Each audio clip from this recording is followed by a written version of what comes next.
Comme je vous le disais dans l'épisode précédent, la ligne est la structure de tous les systèmes de représentation, mais c'est aussi elle qui est à la base de toutes les formes d'écriture, qu'elles soient idéographiques, phonétiques, mathématiques, scientifiques, musicales ou picturales.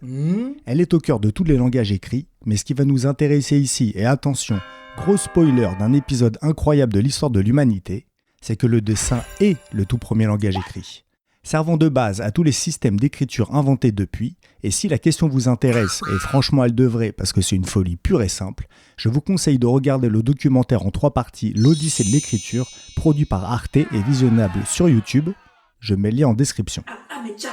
Je vais juste donner un exemple de spi de comment un simple dessin utilisé en Égypte antique va amorcer une chaîne intellectuelle se terminant par la création d'une lettre de notre alphabet. L'aventure démarre donc avec un dessin représentant une tête de bœuf, probablement dans l'idée de compter le bétail afin de savoir qui possède quoi. Ça, c'est un pictogramme, un dessin qui représente une chose concrète. La représentation est déjà complètement normée, elle est devenue un symbole, ou plus précisément un signe-mot. C'est la base de l'écriture logographique, dont la forme la plus connue est le hiéroglyphe égyptien. On parle ici de système d'écriture figurative. Ça, c'est la base de la base de la base. D'abord, les mecs, ils représentent le réel pour pouvoir mieux l'organiser, et ensuite seulement ça se barre en couille. Mais de base, le premier système d'écriture, ce qu'on appelle proto-écriture quand on est trop chaud et qu'on veut sortir des mots compliqués, c'est d'abord des putains de dessins sans composantes phonétiques qui figurent les choses et les idées pour ce qu'elles sont. Ok, ça c'est bon, on en revient à notre représentation du bœuf, Aleph en sémite. Vous allez bientôt comprendre la prononciation. Pour des raisons pratiques, celle-ci a été carrément simplifiée par des mecs de la péninsule du Sinaï jusqu'à en devenir un signe. En même temps que la figure est devenue un signe, ils ont eu l'idée géniale que ce signe pourrait représenter seulement un son, et non plus l'idée générale du bœuf. Dans notre cas précis, ce son est assez particulier pour nous Européens, car c'était ce qu'on appelle un arrêt glottal. Un truc qui se passe au fond de la gorge, au niveau de la glotte, et qui s'avérait être la première syllabe du mot « Aleph ». Bref, un son et au passage, t'as pigé la prononciation, je fais ce que je peux. Ça, c'est la base de l'écriture phonétique. Les signes représentent désormais des sons, des phonèmes on dit qu'on est trop chaud, et non plus des choses concrètes ou des concepts. Et sans l'avoir vu venir une seule seconde, t'es là tranquille à faire des sortes de revues. Tout le monde kiffe le principe, et les mecs en viennent à multiplier les sons représentés par plein de dessins simplifiés en signes, inspirés par les hiéroglyphes. Ça chourave des idées dans tous les sens, tout le monde fait sa petite cuisine basée sur ce que les autres ont fait avant, et la tête de bœuf de mon exemple change progressivement jusqu'à devenir ça. Les Grecs arrivent à ce moment-là, se disent que ce serait trop stylé de reprendre le concept, mais comme il n'y a pas d'arrêt glottal dans leur langue, ils se disent qu'ils vont reprendre le signe pour le même son, mais situé plus en avant dans la gorge, le son A. Ils modifient donc le son, et au passage, ils se disent qu'ils vont modifier aussi le sens du signe, et voilà. Ça aura été une aventure humaine et littéraire incroyable pour se rendre compte qu'en réalité, la lettre A de notre alphabet est une putain de tête de bœuf inversée. Alors tranquille, j'ai simplifié un peu pour expliquer au mieux le délire, mais dans l'idée, c'est comme ça qu'on passe de dessins figuratifs à des symboles, puis à des signes, qui permettront dans ce même élan d'abstraction, mais sonore cette fois-ci, de basculer vers un système d'écriture phonétique. L'écriture part donc toujours de dessins qui, en étant de plus en plus simplifiés, deviennent des signes, qui forment les unités lexicales de base du langage écrit, et je pense que j'ai prouvé mon point, le dessin est bien la base de toutes les formes d'écriture.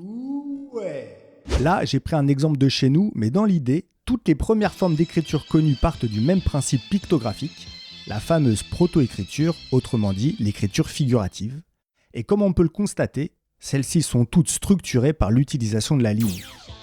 Et ouais, on avait oublié, mais c'était le point de départ de ma réflexion, la ligne est bien la structure première du dessin et de l'écriture.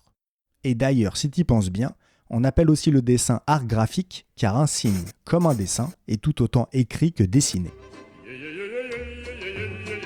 Alors, j'en entends au fond de la salle qui vont me dire que la lettre A est dessinée avec des traits et pas une ligne. Tu fermes ta gueule ! Effectivement. Mais à force de tirer des bangs, il y en a qui sont passés à côté d'une notion essentielle. Si je veux tracer une ligne, il va bien falloir que je la commence quelque part. Eh bien, le point de départ d'une ligne, c'est un point justement. Et ce point, si on l'étire en déplaçant notre outil, alors apparaît un trait. Un trait, c'est une ligne relativement courte qui relie un point à un autre, le point de départ jusqu'au point final. Il n'y a pas de mesure exacte, évidemment, mais vous avez compris le délire. Un trait. Et alors, si on continue de déplacer notre outil, le trait devient une ligne, qui peut être droite, se courber, devenir arabesque ou ce que tu veux, mais qui possède une notion essentielle, on peut la tirer à l'infini. Et cette notion d'infini caractérise l'outil abstrait conceptuel qu'est la ligne, mais qui de manière relative connaît un début et une fin quand elle est notre outil matériel. T'as trouvé que j'envoyais du lourd ? Merci. Mais tu sais ce qui est encore plus lourd ? C'est de claquer 100 balles par mois comme un gros gangster de l'art et de faire ton grand mécène en finançant cette chaîne qui, j'espère, apporte un peu de lumière dans tout ce bordel. Et en retour, je t'envoie une peinture très très lourde d'un tableau qui a marqué l'histoire de l'art. Fait à ma façon. Tout ça, ça se passe sur Tipeee, t'as le lien en description. On en revient à notre bordel. Une ligne, c'est pas un, mais 3 éléments qui la définissent et la composent, chacun faisant partie intégrante des autres. Point, trait, ligne ne sont en fait qu'une seule et même chose. Une succession de points forme un trait. Une succession de traits crée une ligne. D'ailleurs, un alignement, c'est le fait de placer plusieurs points sur une même ligne, ce qui donne alors une ligne pointillée, qui devient pleine lorsqu'elle est reliée par des traits qui disparaissent alors pour devenir constitutifs de celle-ci. Et alors le truc incroyable, c'est que ces 3 éléments sont les 3 éléments de l'écriture. C'est-à-dire que tu vas pouvoir regarder où tu veux. Toute écriture est toujours fondée uniquement sur ces 3 éléments. Absolument tout ce qui est écrit ou dessiné l'est avec des points, des traits et des lignes. La ligne seule est la base, la structure, l'outil de toutes les formes d'écriture, ainsi que de tous les systèmes de représentation. Alors, parce qu'on va pas se mentir, c'est compliqué. Si je dois synthétiser tout ce bordel, ça donne quelque chose comme ça. La ligne est la structure première du dessin. Dessin qui se trouve au centre de tous les types de représentations. Représentations qui permettront la création de signes. Signes qui amèneront alors à l'invention de l'écriture. Ok. Écriture qui deviendra alors centrale dans notre manière de concevoir l'humanité. Fun fact d'une lourdeur absolue. Le terme préhistoire définit l'histoire de l'humanité avant l'invention de l'écriture telle que nous la concevons aujourd'hui, puisque c'est elle qui permettra alors d'écrire l'histoire, d'abord en dessin, puis en signe, et c'est te dire combien l'écriture, et donc le dessin, et donc la ligne, sont fondamentales dans la conception que nous avons de nous-mêmes. C'est jusque-là, et ça arrivera souvent, on va se cogner aux limites de notre vocabulaire. Quand on parle de l'invention de l'écriture, on parle aujourd'hui de la traduction en signes de notre langage oral. Sauf qu'on peut tout aussi bien écrire des partitions de musique ou des formules mathématiques. L'écriture n'est donc pas cantonnée à représenter des mots. Comme on vient de le voir, elle permet aussi de représenter des notes ou même des concepts entiers. Elle est une pratique intellectuelle abstraite qui sert à traduire, grâce à la ligne, différentes notions. C'est juste que le terme est devenu une métonymie, encore, pour l'écriture phonétique, valant pour ce qui est le plus essentiel de notre civilisation, la traduction de notre langage parlé, ce qui sépare donc la notion d'histoire et de préhistoire. Bien sûr. L'écriture, E majuscule si je puis dire, à défaut d'un terme qui serait plus précis, serait alors la notion qui rassemblerait tous les systèmes d'écriture au sens large, dont le dessin fait évidemment partie puisqu'il en est la base, la notion du dessin comme proto-écriture dont je vous parlais. On pourrait alors envisager les choses de cette façon. La ligne construit le dessin est la base de l'écriture, et l'écriture est l'utilisation de la ligne. Et voilà comment est née une des premières trinités ouroboresques qui composent notre cosmos humain. L'écriture E minuscule de notre langage parlé et le dessin appartiennent donc de la même manière au monde de l'écriture. D'ailleurs ne sont en fait qu'une seule et même chose dans 2 formes différentes, tout comme la glace et la vapeur sont 2 formes différentes de l'eau, mais qui se sont, depuis leur apparition, suffisamment éloignées pour créer 2 champs séparés, mais permettant clairement la même approche. La preuve en est que les 2 activités peuvent l'une et l'autre servir à des choses super basiques, comme écrire une liste de courses ou dessiner un plan pour expliquer à quelqu'un où est le supermarché, mais peuvent aussi prétendre, de par leur qualité d'abstraction, leur qualité intellectuelle, à bien plus. Évoluons alors vers une pratique littéraire et artistique dont le but serait plus grand, plus profond, plus conceptuel, allez vas-y, spirituel même quand on est trop chaud. Et le dessin, comme la littérature, possède une tiers liste de possibles d'une profondeur qui dépasse l'entendement et ne sont évidemment ni cantonnés ni définis par leur facette la plus basique.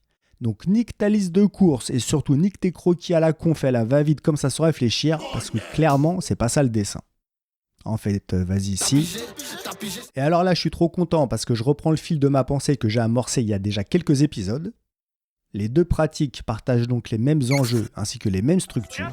Et je pense qu'il est essentiel aujourd'hui de reconsidérer le dessin de cette manière afin de pouvoir mieux le comprendre, mieux l'apprécier et surtout mieux le maîtriser, de réapprendre ce qu'est le travail d'écriture du dessin afin de vraiment pouvoir kiffer ce qu'est le travail de la ligne.